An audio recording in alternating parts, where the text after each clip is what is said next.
Woo! What's going on, YouTube? It's Donnie B all day. So, here's something funny. Good old cowboy Sebop, my brothers, just did a video regarding some Schrade knives that he pulled out. And it was funny because I was going to do a review today, and I went into my little review cabinet where I have the knives waiting, and the next one ready to go was a Schrade. Me and Cowboy do this all the time, man. It's great minds think alike type stuff. So, what we have today is the SCHF27. And I don't know if there's like a special name for it, so we're going to look it up and find out together. And it doesn't look like it just, okay, so it just goes by the name. So it is SCHF27, and it looks a whole lot like this. Let's take this little guy off of there, get that handle nice and cleaned up. Oh, yeah. All right, so I say we go over this thing, and then we take it out, and we go over this thing. Put it back in the sheath. We'll check retention and this and that. Now, the SCHF series of stuff, these survival knives that they make, I have had nothing but success with these things. So I'm hoping this one's as good. And I'm talking the 1095 stuff that they put out has been great. I don't know what this one is for steel. We need to look it up. And let's see. Let's go over the dimensions. Let's figure all this out. I'm trying to see if there is a special nylon-filled glass fiber sheath. That's what it is. Nylon glass fiber. Well, basically, it's like plastic. That's what it feels like.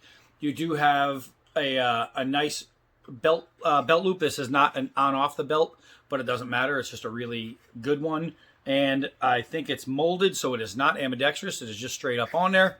So this is going to be a right-hand carry, or for left-handed gun people, this is going to be your off-gun carry. It has, well, let me just finish up on this thing. You have tons of lashing points on this thing, so you can put cordage and that. This is a great lashing point here for bag carry, things like that. If you want to do a horizontal, do some molly gear carry, you are all good in the hood to get that thing going. Now that we are finished with the sheath, and it does have really, really good retention. It is a friction hold, so there's no straps that you need to worry about. Let's get into this guy. Dimensions, 11.5 inches overall length, with a blade length of 6.6 inches and a weight of 9.9 ounces. So this is not the 1095 series. No. This is not going to be probably as good as those, but this one is 8CR13 MOV. Not bad. It's not a bad steel. It's not what I would prefer. It's titanium coated, high carbon, stainless steel, with a black textured thermoplastic elastomer handle is what they're calling it. Thermoplastic elastomer handle. Now, when I hold it, it feels like really hard rubber. That's what it feels like to me, like either a soft plastic or a hard rubber is what I'm getting out of that. So you can give it any name you want, but this is not as good as some of the other stuff where it had the really nice micarta grips or the G10. Does that mean it's going to not work? No, it doesn't mean it's not going to work at all. It's a bit on the small side, I'll tell you that, but I'll show you in a second. Quick access and convenient, multiple carry, nylon sheath, blah, blah, blah. It features a 4.5 inch 3CR titanium coated steel blade pry bar tool. So I'm assuming that this is what they're considering the pry bar, and consists of a flathead screwdriver, strap cutter, bottle opener, and da-da-da-da-da-da. I'm guessing there is a secondary. This is not the sheath that this thing is talking about, because what they're talking about is you can buy this knife and it comes with one of those. Comes with an extra tool.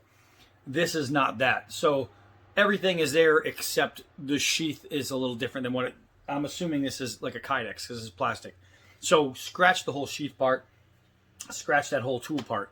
Now you do have what looks like it's a spring-loaded little pin right here, and I'm assuming that'll come out. The purpose of this is going to be, it feels like a lot like an AR-15 where you have that spring-loaded carry to where you can, I don't know what you would want to do with that, honestly. It's not going to be your strap on there and strap. Let me see if it actually removes. I don't know. It can come part way out and then probably go back in. I am having a really hard time deciphering what this is going to be for. Maybe, oh, wait.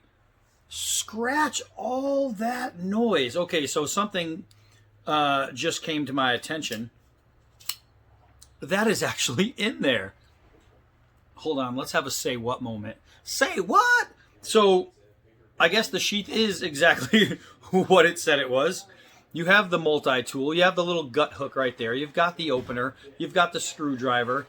You've got your little hexes. It's jimped. That is a really, really cool idea. I was confused out of my nut trying to guess what this stupid thing is. And guess what? It's not a stupid thing. This is. So, slide that back in there. And that holds that in.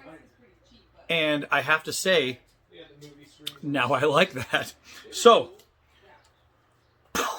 here's the deal with the handle, however, I will tell you this. It is on the small side. If you are a younger knife holder or a smaller handed person, you might love the feeling of this handle. For me, it feels like it just needs a little bit more room. It is full tang and it is a full hidden tang, and I can tell you that because the tang is right here and it is not on the sides, which means it is full hidden tang. It is grooved well. The problem is my hands are bigger than the sheath, so I really have to press my finger in there to land on here rather than fitting in here, which would put my other finger right here. It fits right here, so I'm on the end. So the handle is a bit small, but I'm a bit big. So that might not be a problem for any single person out there who doesn't have Mondo giant hands.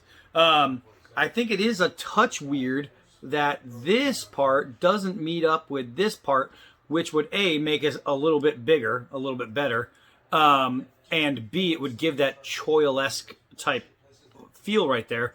And this would line that is a total miss in my opinion. They missed that. If they just brought this even with that, oh my gosh, it would be, first of all, it would fit. It would give that extra bit of space, and it would work as, like right now, you can see where my finger's hitting it.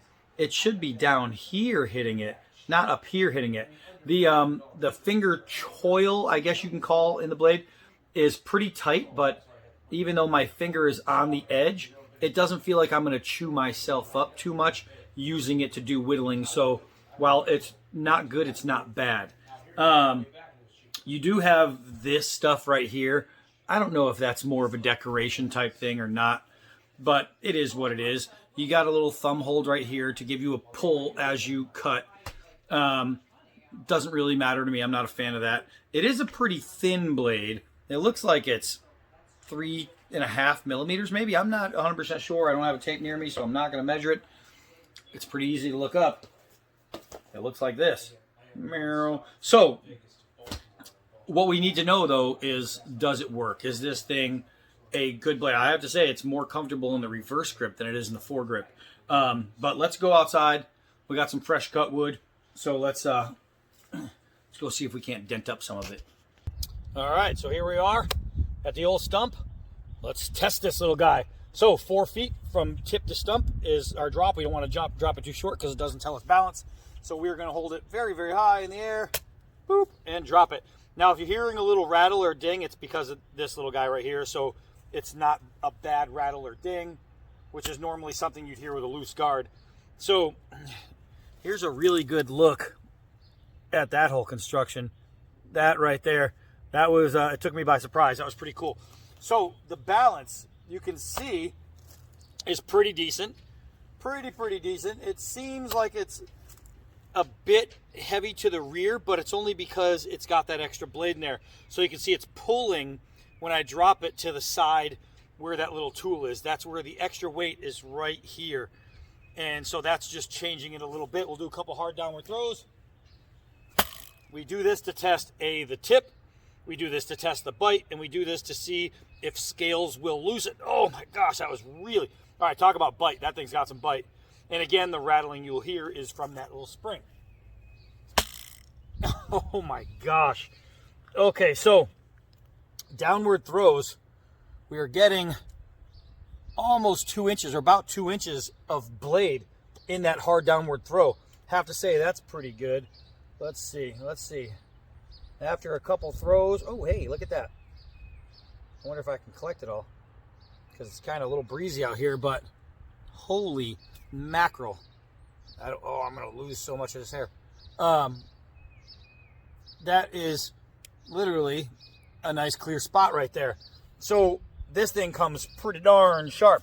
Let's try and do a push cut on the nylon rope. Nylon rope happens to be the same material as my arm hair. Okay, so as you'll notice, it cut straight through on a downward cut.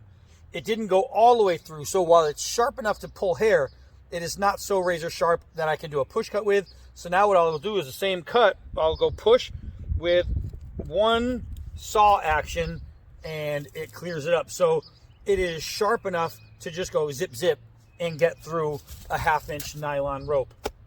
Not so bad. Not so bad. Let me pause and get something to baton with. All right, I got all kinds of good stuff to play with. First, I have some bark. And look at this. This is like really thick paper. It's really, really nice. What I want to do is I just want to see if we can get a nice pull. So I'm going to use my finger press. What I'll do is I'll go at this little spot right here. I would like to be closer to the tip, but because of these, it is not at all comfortable. I'm going to do it from the rear. That is a really nice cut. You can see how thick it is. Really, really nice cut. Let's try and rip it. So, if you are making something where you need to weave, you need to tie things in, or you need some kind of braiding, man, not braiding like Tom Bradying. I'm talking braiding, like twisting things together. Let's see. So, we need to make our own rope, right? What we're going to do is we're going to take 1, 2, 3, and we are going to twist, and twist, and twist, and twist. So, doing this to make ties for shelters or traps or things like that, you want a strong rope. If you can find some fir or pine and shave away that bark, it is very, very easy. You see that braid? That beautiful, perfect braid? Man, I look like I just came out of the salon. Now this is mighty strong. I am pulling, and that is really, really strong right there. So the good thing is now I can just twist the ends, and obviously I would do it longer, and I have this long sheet. I can make them as long as I can carve off the tree. So that nice piece right there, think about how much rope, how much tie I can use and to tie things together and make myself a really good knot. I wish I did make a longer one now, but it's still going to work, so it's okay. There we go. There we go. Tear off the end there. That was the part we didn't need. And just like that, you can see I made a knot. Now, if this was longer, pulling. If this was longer, then I would have a piece there and a piece there. So I could literally tie things up to make myself a shelter. Damn, you guys don't understand how important that is. Even if I wanted to make a chair, tie pieces together and put a flat part, I can use this kind of stuff to make a chair. And that is excellent. It is excellent, excellent, excellent. So that's good. Having an edge to rip like that is really, really nice. You want something you can rip on. All right, so let's take a little bit of chopping here. Let's see what we got. let's get rid of that piece real quick. Let's get rid of that piece real quick. You know, let's take off this guy. Now it is a survival knife, which means it's not a chopping blade, but it has to be able to chop. Otherwise, how can it be survival? So all survival knives should have some kind of capability of chopping. This one, so far, sure does. Sure does. Let's go a little thicker.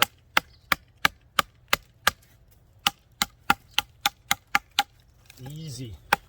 Easy. So holding it way, way at the end, I'm getting enough leverage to where the chopping is just happening. I mean, it's just happening. I'm getting really good bite, so it's taking less chops to get deep into the wood, right? And because of the shape, it's leaving me nice weight in the front here, because it's got the belly is thicker in the front than the rear. That means it's giving me really, really good momentum toward the tip, and that helps with aim. So that, guys, is pretty good. It's pretty damn good. All right, let's do a little bit of this. Ooh, got some cucumber salad going on right there. Didn't even try. Look, oh my gosh, look at that. Look at how fine it is.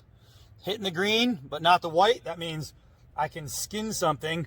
And so now if I had a piece without knots on it, I can literally skin. Check this out. Check this out. Watch this. Watch this. Here. Oop, I went up too high. And here.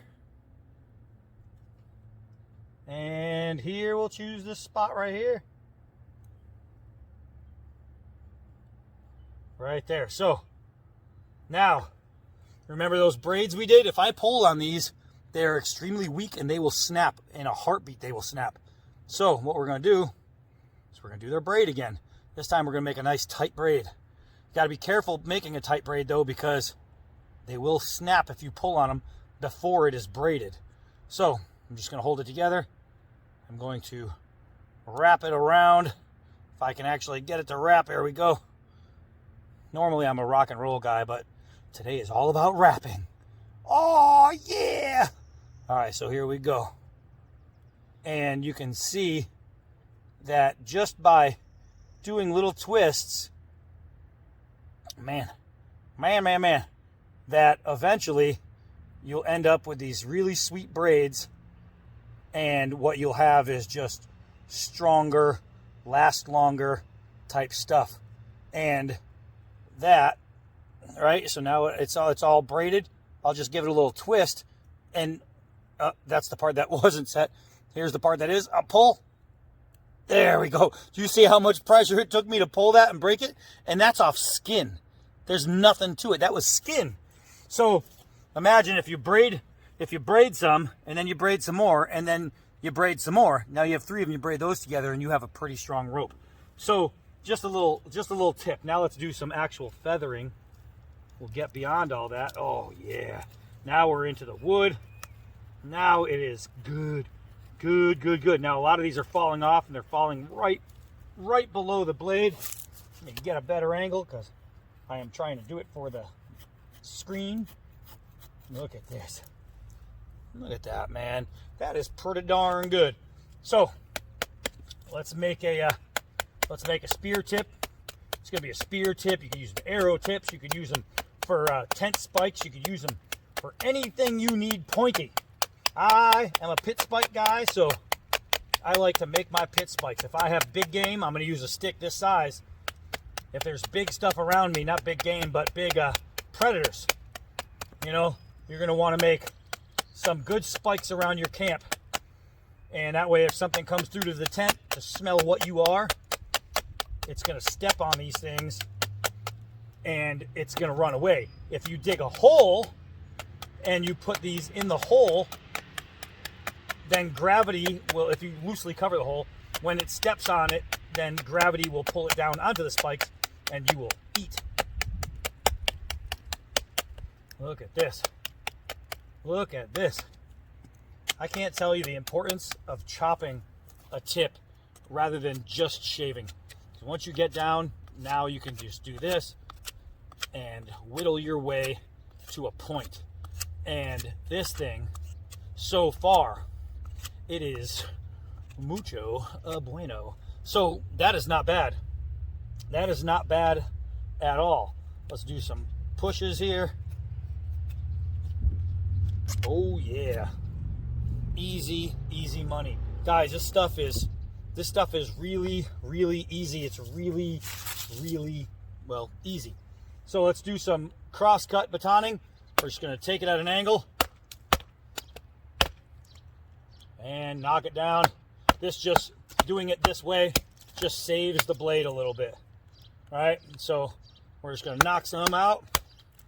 And let me get a little leverage. Being tall and squatting on the ground is no fun. There we go. So easy. We're looking at any edge damage. No dings, no dents. Nope. All good. Now I brought another piece of wood out to actually baton through. And oh, I found it. I found it, guys. I wanted a piece that was kind of knotted because it makes it a little more difficult. So now this is going to be a 3.5 this way, 3 that way, 3-inch log. So we are going to see what we can get out of it here. Now it is a thin blade, so you might chew up some batons, but it comes down to being able to do it, not is it going to be able to ruin batons. We don't care about that because batons are free.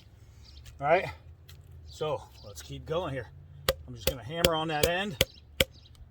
Bring it down a little bit. Now it's splitting the wood, which is nice. Now you just got to get it to go all the way through. Now it's getting, you can see it getting stuck over here because this is where all the knots are. But if your blade is starting to do that, just hammer it in. Hammer it in. Not so bad. Let's keep going. Oh, my baton is getting stuck in the tip because it's got a really nice tip. It does have a nice tip. All right, give some more of that tip out there and continue. And look at that. Just like that. And you see all those little knots? Man, that's some easy stuff right there. Now, because I already took away half of the log, it should drop pretty easy on that cut. And that's exactly what I'm looking at. Look at how nice that is.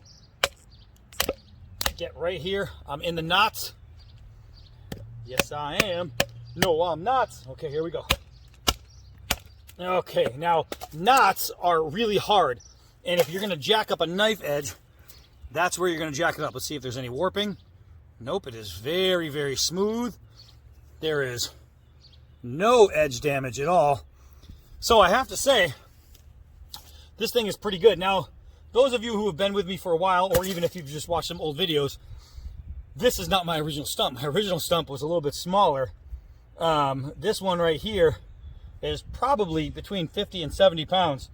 So I decided to bring out a bit of a lighter stump. This one is about 30 pounds. So I'm going to see, back in the day, what I used to do is a hard downward throw and then see, oh yeah, if we could pick up the stump. So 30 pounds, I'm going to wiggle. I want to move it back and forth. And what this is going to do, if this was a weak blade, all that momentum and all that force from wiggling and wobbling and picking up at an angle would bend the blade. I have no bending. I have no issues. I didn't break the handle even though I batoned on it. So I batoned on the handle, nothing, just to straighten it out. I didn't crush it, but no damage at all. The little piece is still in here, nice and secure. That is pretty decent, man. I'll tell you what, the 1095 stuff I'm a big fan of, and I wasn't sure how much I was going to like this, but I have to say it's pretty good. It's pretty good. So let's back up a little bit and try to throw this thing. Hey, first try. Look at that, man. That caught, wow. That actually caught really well. All right, so here it is. The SCHF27. it's not a good memory. It's written right there. So it is a Schrade SCHF27. It comes with some cool stuff. This little gripping right here, this little rubbery area, that actually worked really well. That worked really well in helping with the grip. I have to say that I like it. This isn't bad. For a thin blade, and I'm not usually a thin blade guy. You guys all see my D-bad stuff. I mean, that's minimum 7 millimeters, my D-bad stuff. This guy right here, this is pretty cool. This is pretty cool. I really like this stupid thing now that I know it's in there. Not too bad. Not too bad. Woo! Is it going to be your self-defense knife? Nope. Can it be? Yep. Abso-freaking-lutely. It's just a cool little blade. It's got decent weight. You can see the handle weight is thrown off just a little bit, trying to get full twists and having it land right. You could hear that jogging around, but again, that's okay. It's okay to make a sound because of what it is. It's a winner. It's a winner, and this is dirt cheap. So if you're looking for a cheap survival knife that comes with an extra survival tool, something just a little bit different, if you are one of those people that prefers a thin blade, maybe you do a lot of batoning and you like your blades thin, maybe you're using it for skinning, this might do you really well. So far, so good. And this blade steel is not hard to sharpen. So anybody with a good stone or a good kit can sharpen this in the field. In the freaking field. And that's pretty important. You know, that's something that we all look at these super steels and we say, all right, well, this is going to be good. It's not going to dull too fast. But when it does, you got to be able to sharpen it. And if you need a bench grinder to get your blade sharp, you're going to be asked out if you're in the woods. So this guy right here, this one right here could be a little winner. Winner, chicken dinner. I even like the scalloping right here. It doesn't play into much in my grips, but if I needed to do a side hold, well, usually when I do a side grip, I come up here and I can still get my pinky in there, and it's pretty good. So not so bad, guys. Not so bad at all. I am Donnie B all day, and until next knife.